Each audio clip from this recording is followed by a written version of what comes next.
Each year, Microsoft Research hosts hundreds of influential speakers from around the world, including leading scientists, renowned experts in technology, book authors, and leading academics, and makes videos of these lectures freely available.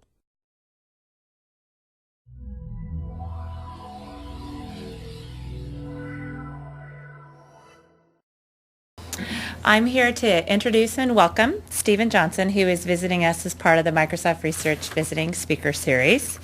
He's here today to discuss his new book, The Invention of Air, a story of science, faith, revolution, and the birth of America. In his book, he writes about Joseph Priestley, a British scientist and theologian, a protege of Benjamin Franklin, friend of Thomas Jefferson, and an 18th century radical thinker who played pivotal roles in the invention of the ecosystem of science and the discovery of oxygen. What makes Priestley and his peers so fascinating is that they were on the cusp of multiple revolutions in multiple fields, just as we are today. Stephen Johnson is the best-selling author of 6 books, all of them concerned with technology, science, and the way new ideas emerge and spread in a culture. He's a contributing editor at Wired magazine and a distinguished writer in residence at the NYU Department of Journalism, and has written for the New York Times, the Wall Street Journal, and many other periodicals. He has also co-created 3 influential websites, the pioneering online magazine Feed, the Webby award-winning community site Plastic.com, and most recently, the hyper-local community site Outside In. Please join me in welcoming Stephen Johnson to Microsoft.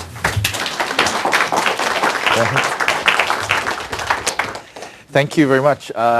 It's great to be back. I think I've come to Microsoft for every single book, which is very cool. So it's nice to be back. This is the first time I've seen this building, which is exciting to see. So this is great.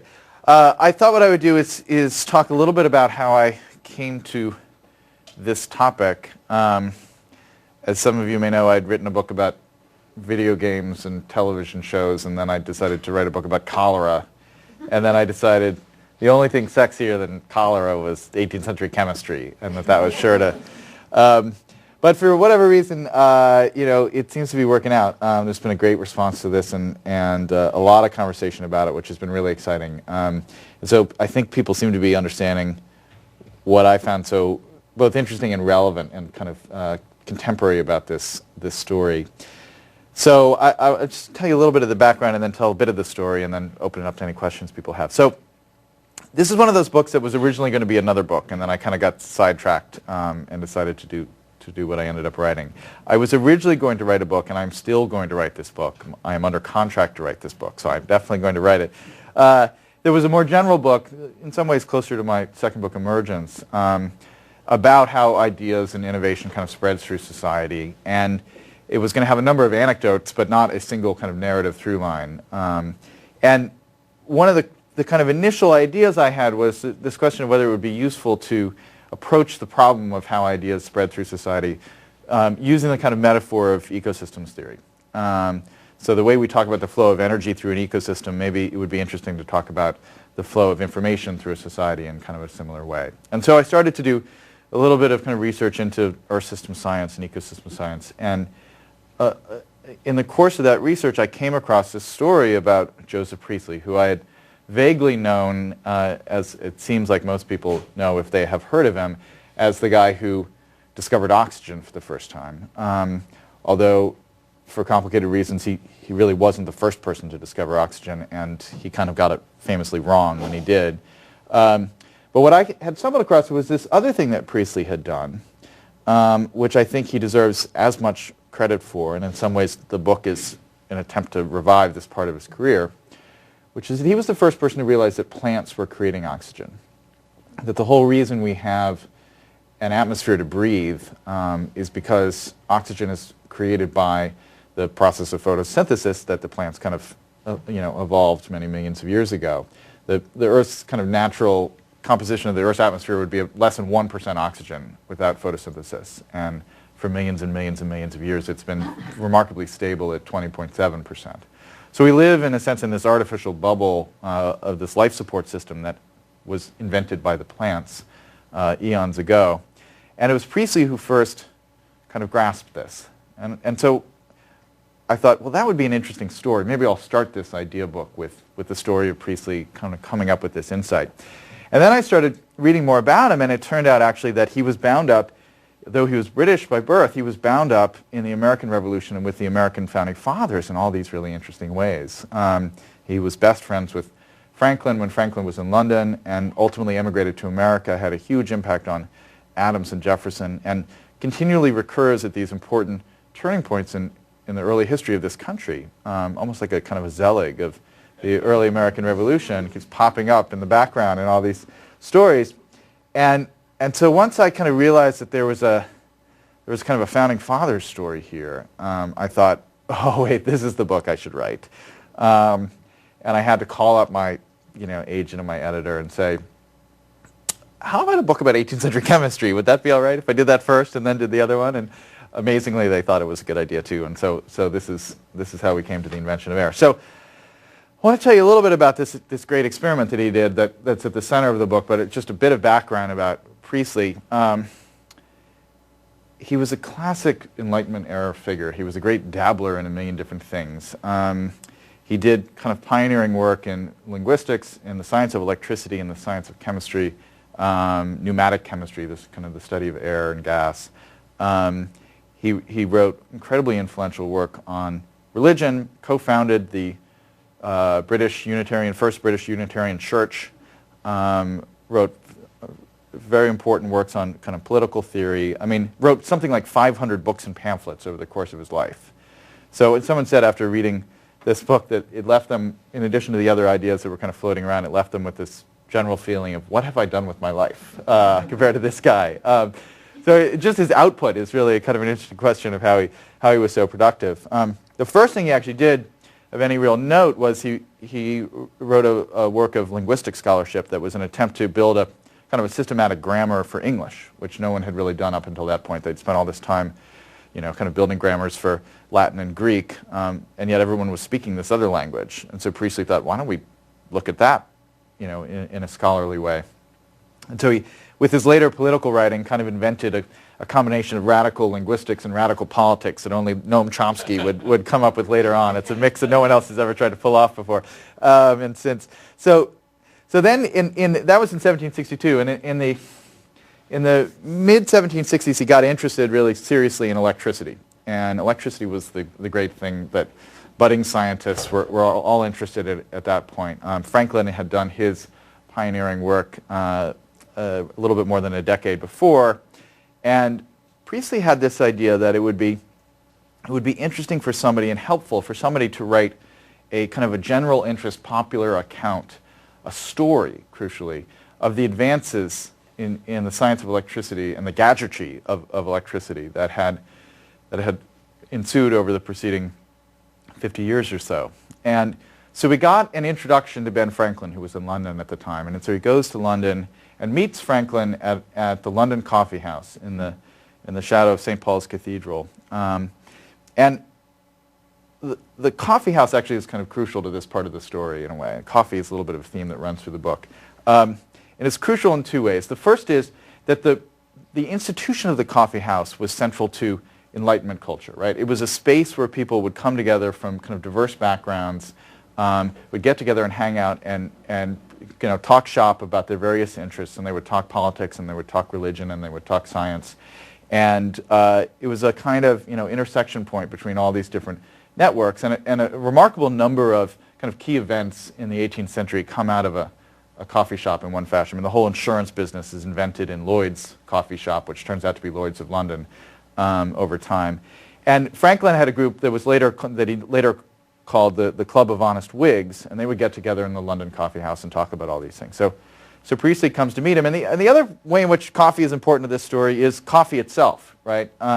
Because up until really the 18th century, the daytime beverage of choice in England was alcohol for health reasons, right? Because the water wasn't safe to drink, and so people would wake up, whether the masses and the elites would wake up in the morning and drink 2 pints of beer with breakfast, and then they would go and they would have some more beer, a little wine. Particularly in the 1600s, they would have some gin, and they would have some more beer, and so you had an entire culture that was effectively drunk from the start of the day to the end of the day, again, as a healthy lifestyle choice, given the alternatives, but it wasn't great for kind of intellectual acuity during the day. And so, I mean, imagine what your life would be like if you woke up every morning and drank 2 pints of beer. I hope no one here does that. And if that was your lifestyle, and then you switched to drinking 2 cups of coffee in the morning, you would see a change in your output, right? And the clarity of your thinking through the day. So it's not, I mean, it sounds like a joke, but it's not an accident that the age of enlightenment kind of accompanies the massive culturally wide shift from a depressant to a stimulant as the kind of daytime drug of choice, right? So coffee and the coffeehouse are kind of bound up in this culture and this story in some pretty interesting ways. So Priestley makes this pitch to Franklin and his friends about this book on electricity. And just a wonderful friendship develops between these two men. And in a way, the first half of the book is the story of this great collaboration between Franklin and Priestley. And Franklin does this wonderful thing for Priestley, which is that he suggests that Priestley should become a scientist himself, that he should not only write this story, but that he should do his own experiments with electricity, because there's all this, wonderful things left to discover. So Priestley starts to do that, and the book that he eventually writes includes some of his own work. And it also includes very elaborately drawn kind of diagrams and explanations about how to do every experiment described in the book. And that really establishes 2 primary themes that run continuously through the rest of Priestley's life, and in fact connects directly to the values of the American founders, particularly Franklin and Jefferson. And the first of which is the belief in the open flow of information. Priestley and Franklin just published everything they found, every kind of interesting idea they had. They just threw it out there into the world and shared it with whoever would want to know about it. Ideas that were wrong, that were half wrong, that were slightly wrong, or right. They just wanted to get that information out there so that it could be improved upon, so that others could learn from it, so that they could do their own experiments. So there's a great ethos of openness to this culture. And the other thing that's important about it in this book is that Priestley crucially told the story of electricity as a story of progress. They had this idea that it was important for people to understand that we were on this kind of upward march, that science and technology was getting smarter and clearer in its assessment of how the world worked on this really kind of steady climb. And this was really a new way of thinking about the world, right? People have called, in describing this book, they've called Priestley a Renaissance man, but I think that's the wrong word to use. He was really, truly an Enlightenment man, because the Renaissance had an awareness of its own kind of achievements. But their view of progress was very different. They were much more cyclical in their views. They had just come out of the Dark Ages, and in general the assumption was the Dark Ages would come back, and that we would have this kind of flowering of understanding and knowledge, and then we would probably lose it again, and then it would come back again. It was much more of a kind of a waxing and a waning metaphor than it was this kind of steady climb upwards. And it wasn't really until the Enlightenment that through society we started to develop this idea that science was just going to continue to get smarter and that technology was going to get faster and more advanced and more powerful. And it was books like The History of Electricity that helped invent that very kind of modern sensibility about the world. So then shortly after that book comes out, Priestley gets interested in the problem of air. And the story of how he got interested is one of those classic kind of accidents of intellectual history. He got a gig as a minister in Leeds, and so he moves to Leeds with his young family, his wife and his young kids, and the minister's house in Leeds isn't quite ready, so he moves to this other house kind of temporarily. And it turns out that house abuts a brewery. And so, ever inquisitive, Priestley kind of walks over one day to inspect what's going on at this brewery in his backyard. There's a lot of beer and coffee, this part of the story. It moves away from that later on.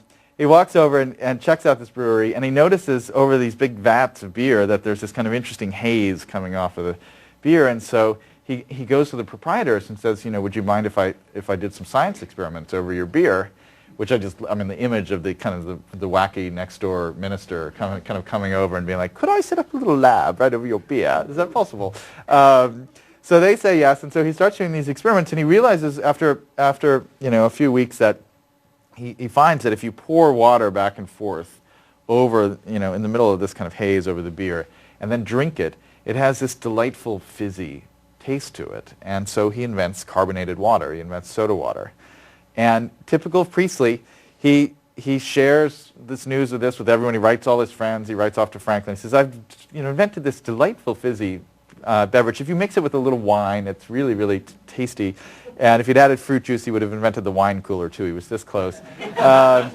And he even writes this long, gets connected to the Navy and writes this long kind of instructions about how this invention can be used to fight scurvy, and actually has soda water making machines built so that they can take it, off on their expeditions around the world to fight scurvy. And in fact, it has nothing to do with scurvy. It's totally useless. But he just had the idea and wanted to share it, typical of him. So he starts getting more and more interested in this problem of air. And it was relatively new as a problem. I mean, if you think about it, as the kind of dawn of Enlightenment is really taking off, and you're trying to figure out you've got this great new apparatus of the scientific method. You're like, what are we going to subject, what data are we going to look at to try and see what we can learn about? And you look around you and you see, a tree, that looks interesting. Maybe we can do experiments with that. And you see rock formations, that looks interesting. Maybe we can do it. And the human body looks interesting. But the invisible space between all of those things, why would you study that? It doesn't seem like there's anything actually to study there, right? On some level, there's no there. And it wasn't actually until the invention of the air pump, which enabled people to kind of artificially create a vacuum, where they could demonstrate clearly that there was something different in a vacuum, that there was non-air that was different from air, and that in a vacuum bells wouldn't ring and a candle wouldn't light, and all these things would happen quite differently. And then suddenly they started to think, well, if a vacuum behaves this way, then there must be something in the air that we can study. And so in the 1700s, people started to get interested in this, and by the time Priestley started looking at it in the 1770s, there was the beginning of this understanding that the air was probably a mix of different gases. It wasn't just one kind of monolithic thing, but there was still a lot of murkiness about it. One of the things that people had known for an immensely long time is that they knew if you took an organism like a mouse or a spider and put it in a sealed jar and cut off its air supply, given enough time, it would eventually start to kind of go into convulsions and it would die because it would somehow run out of air to survive itself. Now, it wasn't clear why this was happening. It wasn't clear if the organism was somehow poisoning the air with something that it was emitting, or whether the organism was kind of using up all the air. In fact, it was it turns out to be a mix of both. But they knew that it would happen. In fact, Priestley's brother has memories of young Joseph at 11 years old trapping little spiders in jars and waiting for them to die, which nowadays would get you put into some remedial program for troubled youths or something like that. But back then it was a sign of budding genius, right?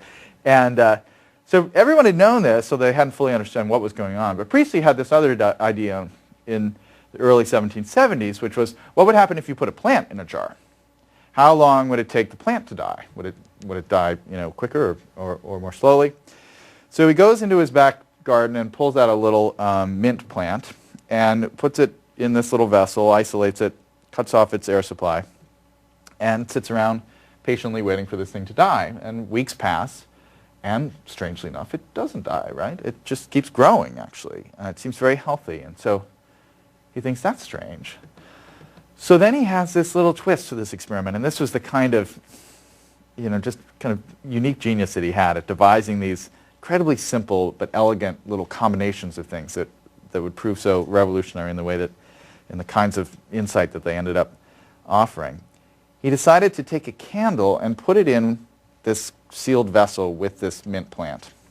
Seal it up, and then light the candle from the outside. We think most likely he used a burning lens. We concentrated the sun's rays so that he could light the candle without opening up the little vessel. So the candle lights. It then burns all the oxygen out of the vessel. And at that point, if there's a mouse in there, the mouse will start to die immediately because there's no air to breathe, right? So he's cut all the breathable air out of this vessel, and he leaves it there. And the candle won't light again because there's no oxygen to support combustion at that point. He leaves it for 2 weeks, and he comes back, takes the lens, shines it on the candle, and the candle lights. So somehow, in a place where there was no combustible air, 2 weeks later there is air. Somehow this plant is creating the air. How can that be? What's that all about? So he does it with a number of different plants. He tries it. Turns out that the most effective plant for generating air is spinach, at least in his garden. So if you're ever short of air, spinach is your friend. And And so then he starts, once he gets confident that he's really discovered something, he starts writing letters, and one of the first people he writes to about it is Benjamin Franklin. And so Franklin writes him back this letter, and I'll tell you, one of the great things about writing this book is that so many of the actual events are preserved in this correspondence between these men.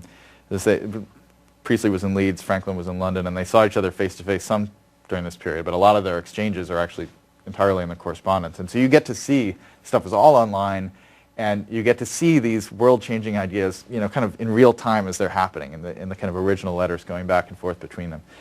So Franklin writes this amazing note back, and he says, he acknowledges how interesting it is, and then he takes it to this next level.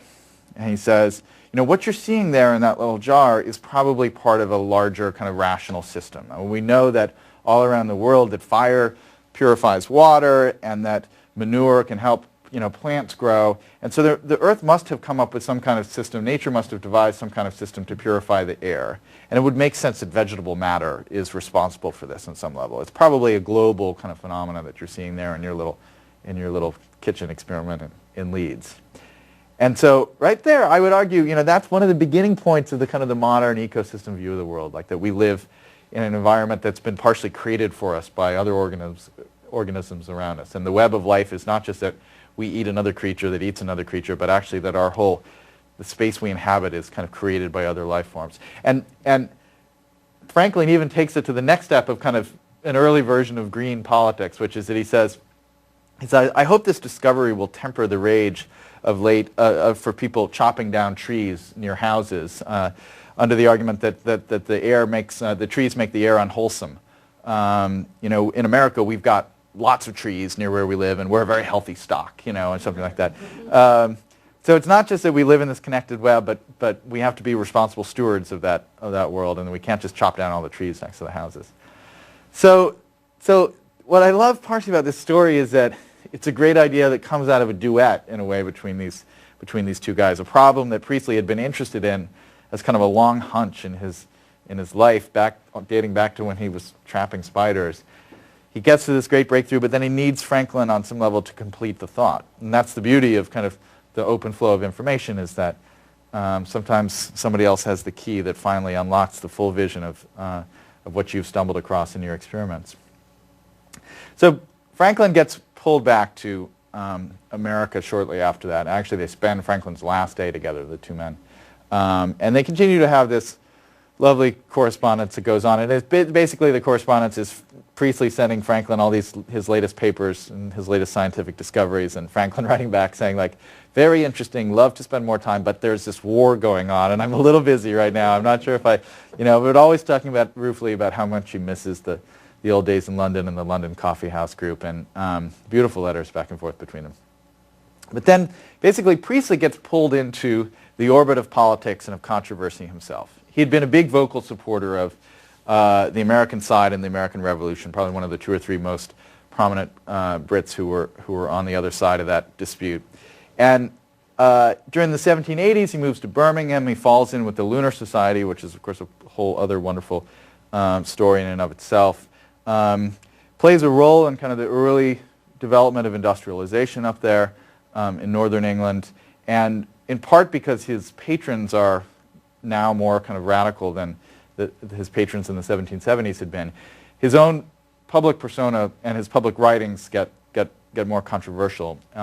He publishes a book called A History of the Corruptions of Christianity, which documents all the ways in which kind of supernatural elements have been added to the story of Christ, distorting the original kind of truth of Christianity, which, as you might imagine, did not go over well with the Church of England.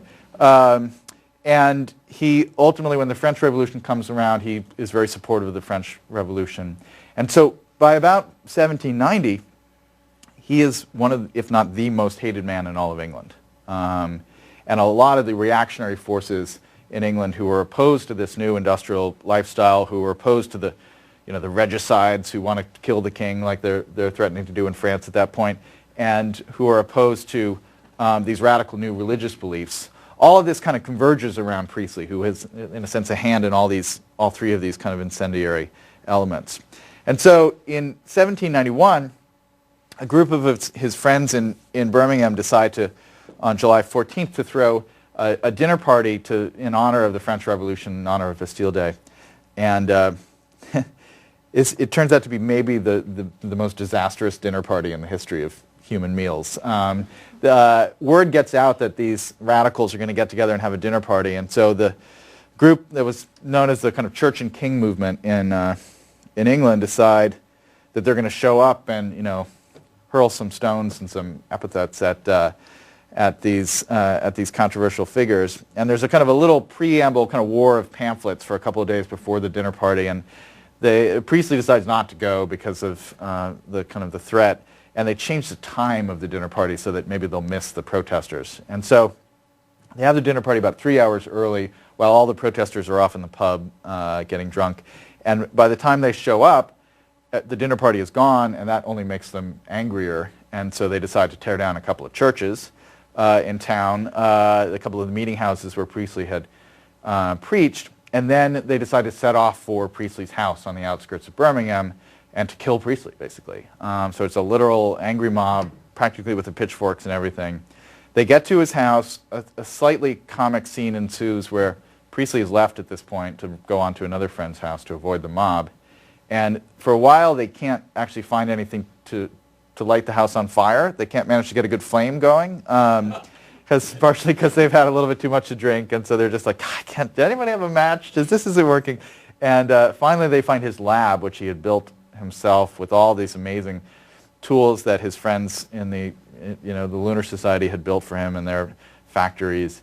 And it's filled, of course, with lots of tools for lighting fires. So they successfully managed to destroy the entire house, the lab, all this equipment, a lot of his writings, and then go on to burn down something like 12 other houses in the area. It becomes known as the Birmingham Riots, one of the most grotesque events in mob violence in British history. So Priestley never really feels safe again. He tries to stay in London, but never really feels fully safe. And so in 1794, he sets off for America. And in doing that, right there, he plays a kind of an interesting seminal role. He becomes our first great scientist exile, right? Coming to America for the intellectual freedom that's been promised in this new country. And when he arrives, he's greeted as a hero, really. He has tea with Washington a couple of times. Adams sits in the first row listening to his speeches and his sermons when he delivers them in Philadelphia. And there's a bit of an early debate among the founders about where Priestley should settle, which is quite funny. You can see it's a kind of proxy for this larger debate about where the intellectual seat of this new country is going to be, right? And so Adams is like, you have to live in Boston. All the intellectuals live in Boston, And, Jefferson is like, oh, Monticello, the summers are so nice. So they go back and forth. Eventually, kind of as a compromise, he decides to settle in rural Pennsylvania, which was an odd choice. It didn't really work out that well for him. But so he's in Northumberland, Pennsylvania, and the whole idea is that he's going to be able to, just do his science and not be bothered by anybody, not get pulled into these controversies, and no more angry mobs burning his house down. But it doesn't quite work out like that. In effect, what happens is the Adams gets elected president. The feud between Adams and Jefferson kind of erupts over France as much as anything else, and Priestley decides to throw his lot in with Jefferson. And so he publishes a couple of things that are critical of the Adams administration, critical of the French policy. He's got a colleague out there in Pennsylvania named Thomas Cooper, who writes even more vitriolic things, calling out Adams a despot and things like that. And so when the Alien and Sedition Acts are passed, Priestley gets put on the hit list. And Adams is advised that Priestley is exactly the kind of person that these new laws have been enacted in order to deport. He wasn't a citizen. He was saying all these things critical of the administration, and we should kick him out. And in fact, Cooper was arrested, was one of the few people actually arrested as part of the Alien Sedition period. And so right there, the country, and Adams himself, has this enormous kind of fork in the road where this very basic question is being asked of what is this new country going to do with its intellectual dissidents? Is it going to arrest them or deport them? Or is it going to allow them to write their pamphlets in peace and have an open marketplace of ideas? And so Adams has this very complicated decision to make because it's his old friend who's kind of betrayed him. And Adams, as we all know, is very kind of famously thin-skinned about things like this. And so at this moment, actually, he goes against his nature and he blinks. And he writes that, no point in deporting this guy. He's an old man. His influence is not an atom in this world, is what he writes. Which we know pretty clearly was not true. I mean, he was writing these pamphlets that was being read. He was probably the most accomplished intellectual, both as a scientist and a theologian in the United States at that point. And he had the ear of the vice president, Adams' great rival at this point. So the whole question of why Adams kind of spared him is a very interesting one. But for whatever reason, Priestley dodges the bullet. And in 1801, Jefferson is elected president. And one of the first things he does is he writes Priestley a letter. He's heard that Priestley has been ill, and he sends him a letter telling him, how glad he is that he's on the mend. And then he writes just one of the great letters in the canon of many great letters that Jefferson wrote.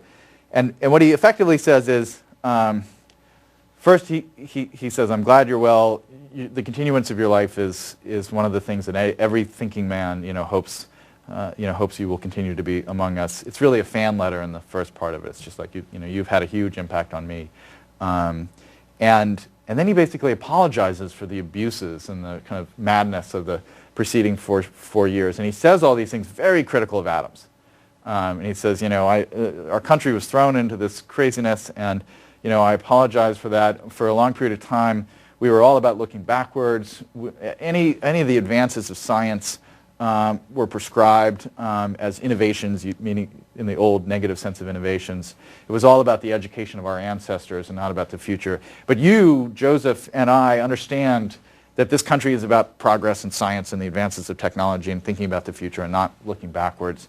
And it gives me great honor to welcome you into this country as president and offer you the protection of her laws and all this stuff. It's a very moving letter.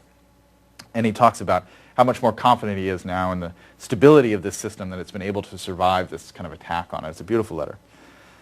So Priestley gets this.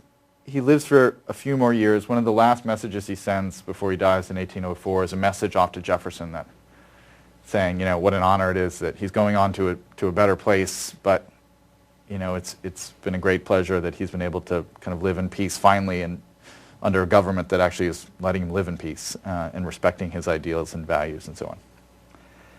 So Priestley dies, and then years pass. Adams and Jefferson famously don't talk to each other for 8 years. And then in 1812, they start this kind of delicate conversation. They start sending emails back and forth between Quincy and Monticello. Mail back and forth. They were very advanced for their day. And well, actually, it's funny because the first letters that go back and forth are they're really almost just kind of gossip. They pretend like they haven't had this big feud and huge falling out, and so they're like, how many grandkids do you have? And oh, I have a lot. And are we the last people who are still alive who signed the Declaration? And this goes on and forth. But one of the things, thinking about the email thing, that they're constantly talking about is how fast the letters are getting back and forth between them. They're like, that one took 11 days. That was quite good. Like the bandwidth is getting much better here. I'm very impressed. So there's a whole kind of like founding nerds theme to this book that runs throughout it. But they have this very kind of superficial conversation, and then a book is published in London. And the book is a book of kind of correspondence of one of Priestley's old friends. And it includes the letter that Jefferson had written to Priestley in 1801, right after his inauguration, which Priestley had, email again, forwarded on to London, basically like you would forward on an email saying like, hey, I got this great letter from the president. Check it out. It's really nice.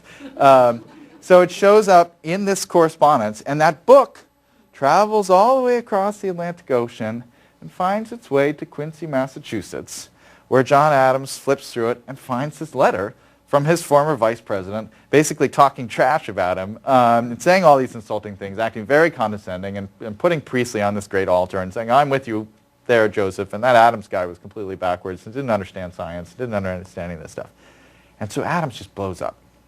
This is the worst part. It was always incredibly, combustible when people were condescending around his persona and his intellectual abilities and so on. And so he writes off this letter, first fires off this letter to Jefferson saying, do you know of this letter? Are you familiar with it? I want you to acknowledge that it was in fact written by you, and please write back at your earliest convenience. Thank you very much, John Adams. Sends it off. But of course, it takes 12, 13 days for the mail to get down to Monticello and maybe even to come back. And so he can't sit on it anymore. So like 2 or 3 days later, he writes another letter. And this time he quotes the passage where Jefferson kind of says that he was backwards looking and not interested in kind of new ideas and didn't understand science and all that kind of stuff. And he says, I demand proof of anything that I said when I was president that held those positions. That stands against everything I've ever believed in now for 70 years. And he sends that off. And then eventually Jefferson writes this long kind of genial, contemplative kind of note that says, no, my dear friend, that was a long time ago, and so much has passed, and those were different times. But I did have a point, and he kind of holds his own, right? And so he says, there were abuses, and my people suffered much more for it, and so he writes this note back, and it's there that the Adams-Jefferson correspondence really starts, and they start having a real engaged, incredible conversation about what the revolution really stood for, what the role of religion in this new state was going to be, Priestley's whole visions of the reconciliation between kind of religion and science and faith and politics, why science and technology had progressed faster than kind of civil society and systems of governments. All these incredibly rich kind of threads that become the great political conversation in our history of the Adams-Jefferson letter starts because of this spark from Joseph Priestley, who'd been dead for 8 years, right? This kind of letter that had this extraordinary afterlife. So I think it's an amazing story, and one of the reasons I wrote the book, and I'll just say 1 or 2 more words about it, and then I'm happy to answer questions. But the reason I think it's so important here is that I think when you look at the founders through the lens of Priestley's life, when you think about how much they really kind of revered him and how much he's kind of woven through their story, it's a reminder of something really crucial about them, which was that they were great. Their intellectual worldview was about making connections across different disciplines. It was not an accident that of all the things that Jefferson accused Adams of, that the first thing that he really responded to was this accusation that he was resistant to the innovations of science. And that's a measure right there of how maybe far we've departed from I start the book with this quote from an unnamed political candidate in the last election, who's actually Mike Huckabee, if you must know. But in one of the Republican debates, he was asked about his belief in evolution, or his lack thereof, and he had this really remarkable line, which was a classic Huckabee line in that it was kind of funny, but for it to make sense, you had to have a very distorted, I think, view of the world. He said, I find it odd that you're even asking me about my views on evolution, because I'm running for president and I'm not asking to write an 8th grade science curriculum. And for that to make sense, you have to believe that science is this thing that no reasonable president would ever have to know anything about. That's for the guys in the lab coats. I want to be president. I don't need to understand anything about science. And it would never work if the question was about foreign policy. You would never say, I'm asking to be president. I'm not asking to write an 8th grade international affairs textbook or something. Or maybe Palin would have made that joke. But there you go. Still taking Potshots. She's been out of our lives for a while. And so part of the point of this story is a reminder that that it's essential that we revive that sensibility, that kind of connective sensibility, because the truth is that science and technology has never been more important, and it's far more important in a way than it was back then. You think of all the issues, from energy issues and climate change issues and health issues and genomics and neuroscience and all the computer science revolutions that have led to the internet and all of the social impact of that. So to either ourselves or in our leaders not look for that kind of wide-ranging intellect and expect it of our leaders. I think that this book should be a reminder that that's not just anti-intellectual and not just irresponsible, but on some fundamental level, it's kind of anti-American, right? That these are our roots. Our roots are in the kind of mindset that Priestley had and that Adams had and that Jefferson had and that Franklin had. And so I'm hopeful that maybe we're on the cusp of kind of returning to them. So thank you very much. That's my spiel.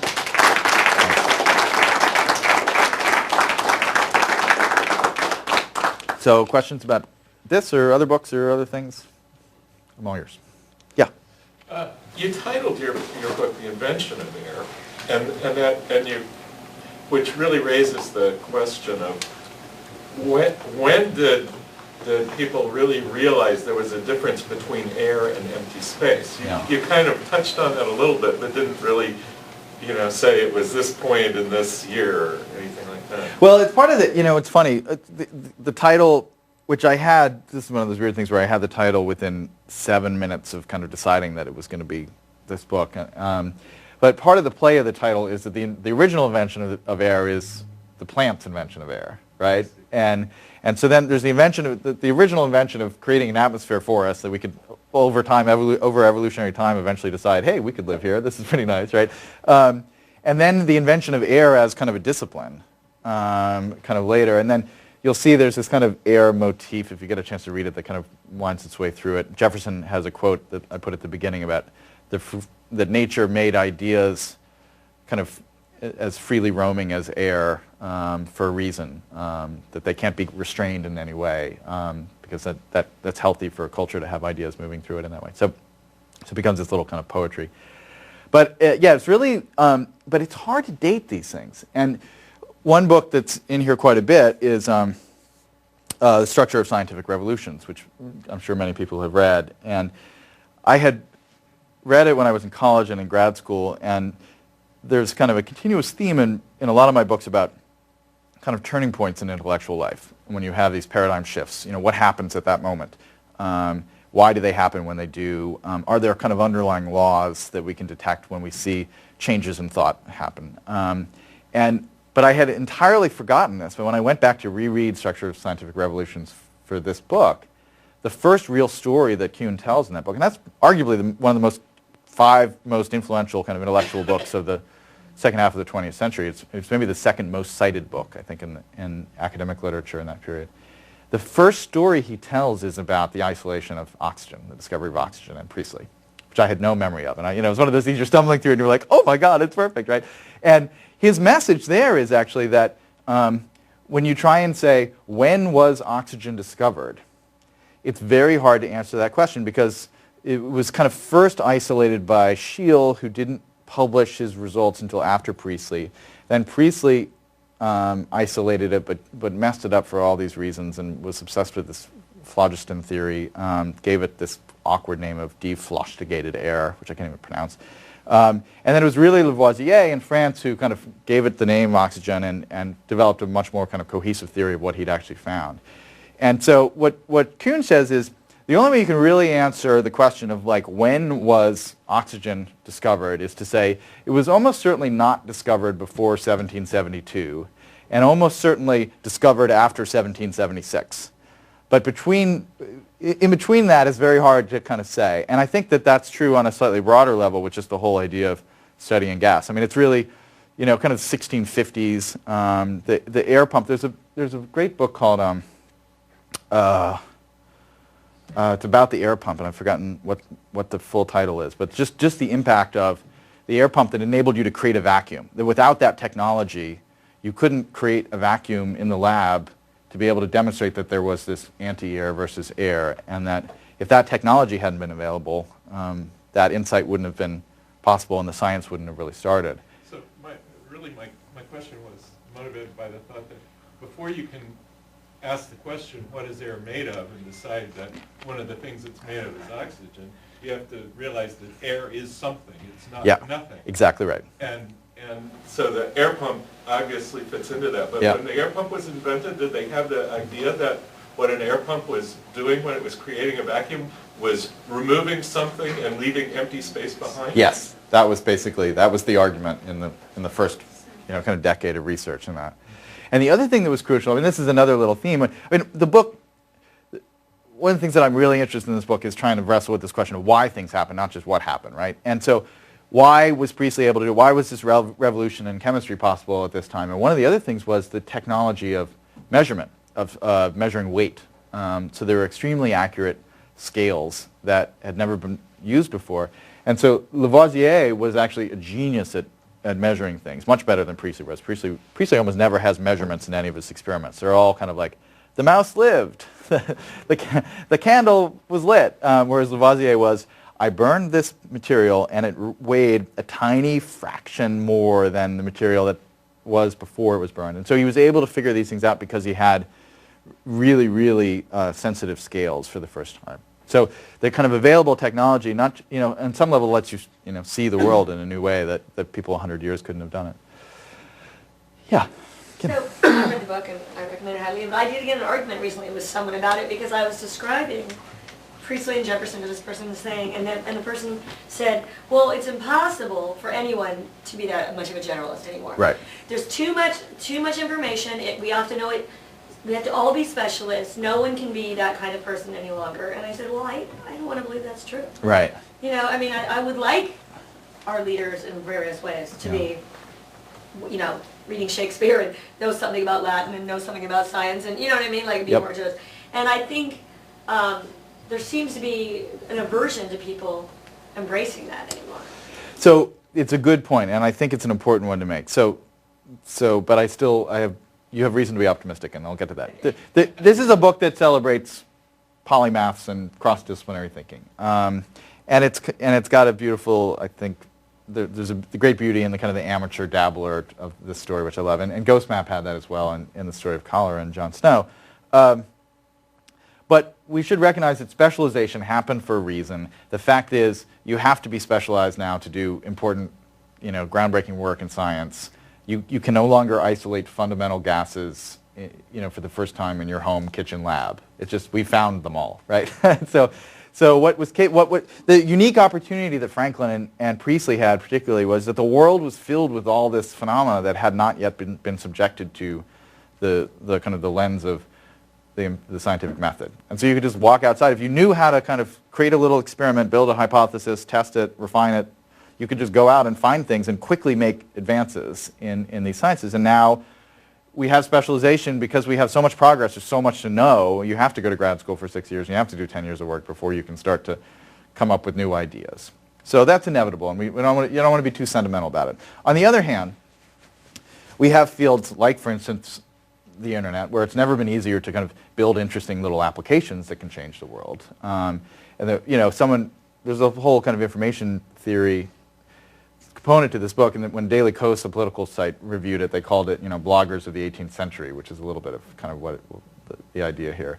And then the other thing you have is, the emergence of these new kind of meta-sciences that are really about multiple disciplines coming together to solve a problem that can only be solved across disciplines. So, yeah, or Earth system science is a great example of it, where you can't solve the problem of the system of life on Earth without having atmospheric physicists and geologists and microbiologists and social scientists, maybe, when we're talking about climate change and things like that, all coming together and talking to each other and figuring out a common language. And so we're understanding the importance of that now.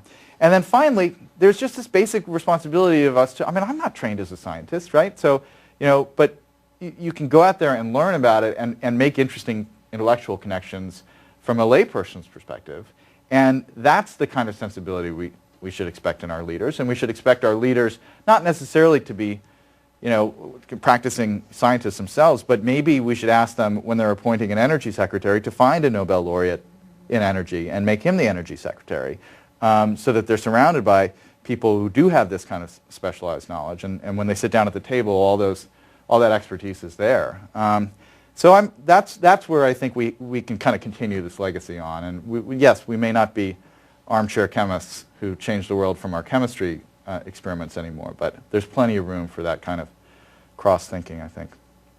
Yeah, in the back. I'm just wondering, how do you research these things? So obviously you read all the original correspondence and stuff, but do you read like academic papers? Yeah. Do you read fiction about this period? What's your method? Yeah. Well, this is an interesting book.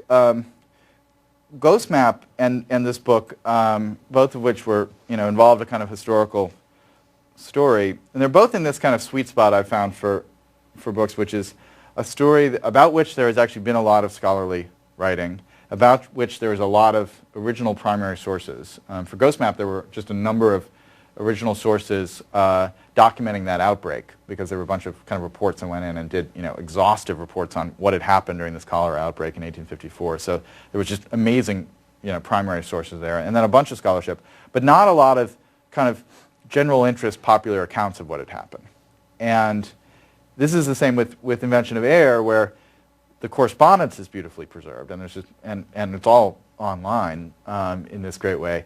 And I also felt a big impact of digitized books. I mean, Google Books, for instance, I used a lot in this. A lot of this original stuff of Priestley's original works were available as like downloadable PDFs that were searchable. I mean, just having that as an asset for this book was really quite remarkable.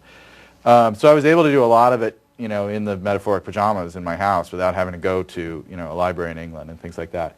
I didn't read fiction so much. I actually went to grad school in English literature, and so the period for the ghost map was a period I knew very well through the literature of the period. So I did have that background for that book, but not for this one. And then for me, it's about synthesizing all these things, and then trying to figure out my own the kind of interesting new angle that I'm going to take on the story. So with Ghost Map, it was telling that story, which had been told as an information design story and as a kind of public health story, but to tell it in the context of the history of cities, as a crucial watershed moment in the history of cities was something that had not, you know, happened before in a way. And so with this book, it was, I'm going to tell the story of the Founding Fathers through the lens of this British dude, come on the outside and get to it from this roundabout way and connect it to the contemporary scene in this kind of distinctive way. So you get to go through some amazing scholarship that's been done. You get to kind of actually talk about some of those works and popularize them in some ways. And you get to revive a story that more people should know about. And that's just it's a really rich terrain to get to work in as a writer. And the only problem with this book is actually just this feeling of, you know, that the web of connections was so rich that as I was writing it, I was still uncovering new little threads, and I just kind of felt like, gosh, maybe I should just write this book for 10 years, and it will eventually connect the entire universe. But at some point, I had to kind of cut it off. Yeah. So you were just mentioning the good example of Obama electing a Nobel winner for the energy position. Do you have an opinion of the role that Obama is playing on religion and having been surrounded by ministers during the inauguration, considering the background of religion in the... Yeah. Well, it's a big question in the book. Priestley was religious to the end, but he had figured out a way to kind of balance religion and science in his worldview, and his solution to it was enormously influential on Jefferson. I mean, I think Jefferson later wrote that Priestley basically kept him a Christian. And our third president would have pretty much fundamentally not been a Christian had it not been for Priestley's kind of unique solution to this problem. He wrote about Franklin, actually, that it was a shame such a wonderful man, such a great intellect was a non-believer. And ever the optimist, Priestley was like, I think it's because he was so busy that he never had time to read all the books on religion that I kept giving him, you know, and if he just had a little more time. But, you know, one of the things about it that has to be said is, and people should be reminded, I mean, the last great, you know, kind of political bigotry that we have in our time is against atheists, right? You know, if you poll the American people and ask them, like, what religions would you know, vote for as president, they're like, well, certainly I would vote for a Jewish person, and maybe I would vote for a Muslim person, but I would, you know, less than 50% would vote for an atheist. So that's the last thing that people are just totally comfortable saying, non-believer, no way. And so Ben Franklin just wouldn't get elected president in our time, which is a problem, something we need to overcome. But so I'm a non-believer myself, and so I tried to strike this tone in this book of saying, you know, that Priestley and Jefferson were able to figure out a way to balance science and faith, and that maybe it's possible to do that for people who do have faith. But the one lesson that is clear from the solution that they both hit was that they had to reinvent a lot of things. They couldn't just take the church that they inherited and say, yeah, sure, I buy all that stuff, and I'm going to be an empiricist about the world. And that Priestley had to go through and excavate all these kind of layers of supernatural elements had been added to the Christian tradition, and that was the only way he could balance it, and that was the only way Jefferson could balance it. And so, you know, even today, to be able to say, yes, I'm a Christian, but I don't believe, you know, that Jesus was divine, and I don't believe in a Holy Ghost, and I don't believe in a resurrection, and I don't believe in saints, and I don't believe in relics, and all this stuff. That's, even today, a pretty controversial position to take, right? And so it's not as if, I don't mean it to be just a kind of a quaint like, oh, can't we all get along kind of thing. Like there's hard work if you're going to try and make those things work. And for those who can't get all the way and can't figure out a way to reconcile a traditional Christian view of the world or a belief in God with their enlightened understanding of the world, then we have to find, you know, a place where we respect those people as well and let those people be our leaders every now and then if possible. All right. What should we do? One more question. Yeah, from So, speaking of hard work, yeah. how was it these people were able to get so much done when just everyday living was just a grind, just nasty, brutish, and short? Yeah, it's a great question. I don't, you know, he wrote 500 books and pamphlets basically, and I mean, I just don't physically understand how he wrote them, you know. I mean, just the writing time. You know, I know, exactly. And the other thing I discovered, which was quite funny given my book, Everything Bad is Good for You, is that he played 2 hours of games every day with his wife. He would play backgammon and chess and checkers and whist and things like that. So he was a dedicated gamer in addition to all this other stuff, which is amazing. Well, that's the thing. So one of the things that's really crucial to understanding this period is that so much of science in this period particularly happened in people's leisure time. And so you had to have a lot of leisure time to be able to do these things because you couldn't be kind of a professional scientist. There weren't institutions that could kind of support that. And so a big part of the book's attempt to kind of explain why he was able to do what he did is looking at the economic system of kind of patronage and how he found the patrons that he did and how those patrons got to where they were. So when he fell in with the Lunar Society, they really supported him through the 1780s. And they supported him because they had cash sitting around because they were budding industrialists who were making money by taking amazing new technology and tapping the stored fuel that was sitting there in the coal deposits of northern England. And they liked to have Priestley around because he was an interesting guy. He would do a little bit of R&D for them occasionally. And he was stimulating, and they thought he should be supported. And so they basically paid his bills for 10 years. And that's important in the story because, one, he was able to do work and support himself. But two, these guys were both wealthy and they were radicals. And they were radicals because basically the shape of Parliament hadn't yet kind of reconciled itself to the new demography of the country. And all these industrial towns were sprouting up in the north of England, but Parliament still didn't, there wasn't a single representative from Birmingham, even though it was one of the largest cities in England at that point. And so they had all this kind of technological advance and they had all this wealth, but they had no political representation, basically. And so they were both wealthy and really eager in the system being overthrown. And so Priestley, because his patrons were suddenly as radical as he was able then to write more openly, radically about how society should change, which then got him into trouble and eventually caused the angry mob to come burn down his house. And so it's both bound up in the patronage system and how he ended up kind of funding himself, but it's also bound up in the flow of energy through the society. That if the coal deposits hadn't been so readily available in northern England, the Industrial Revolution probably wouldn't have happened there and quite as fast as it did, and thus Priestley wouldn't have found those patrons and been radicalized and been driven out. So to tell the story, you know, in its full complexity, you have to be able to go across all those different scales and not just talk about his individual life, but talk about all those different levels, hopefully in a usefully explanatory way. All right. What are you going to work on? I got to write the book that I was going to write. So I'm kind of, as soon as this tour is over, I'm charging into that one, and it's going to be really fun. And in part, talking about this book has been really clarifying, so I'm kind of excited about it. All right, thanks for having me back. I'm happy to sign anything if you want. Yeah, okay. Thanks a lot, guys. Thank you.